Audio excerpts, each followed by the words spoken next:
حضرت عیسیٰ علیہ السلام نے ایک مرتبہ ایک سفید پتھر دیکھا، سفید پتھر دیکھا، آپ کو بڑا اچھا لگا، بڑا خوبصورت لگا، تو رب کی بارگاہ سے وحی آئی کہ اے عیسیٰ میں تمہیں اس سے بھی زیادہ نہ ایک عجیب کام دکھا دوں۔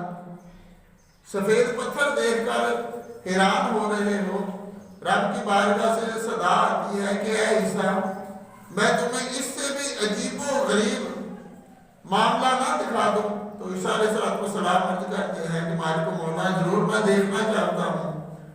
تو رب کے حکم سے وہ سفید پتھر پھٹ جاتا ہے، وہ سفید پتھر کھل گیا، اس میں ایک انگوروں کا پودا ہے، انگوروں کا پودا بزرگ کھا رہے ہیں اور 400 سال سے اس پتھر میں رب کی عبادت کر رہے ہیں۔ سبحان اللہ۔ عیسیٰ علیہ السلام نے اس اللہ کے بندے سے پوچھا کہ بھئی تو کتنی دیر سے ہے اس پتھر میں؟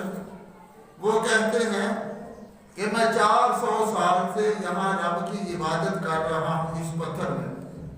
تو عیسیٰ علیہ السلام نے رب کی بارگاہ میں عرض کیا کہ مالک مولا اس بندے سے بھی کوئی افضل بندہ ہو سکتا ہے جو ایک پتھر میں تنہائی میں تیری عبادت کر رہا ہے، 400 سال سے تیری بارگاہ میں جھکا ہوا ہے، تیرے نام کا وظیفہ کر رہا ہے۔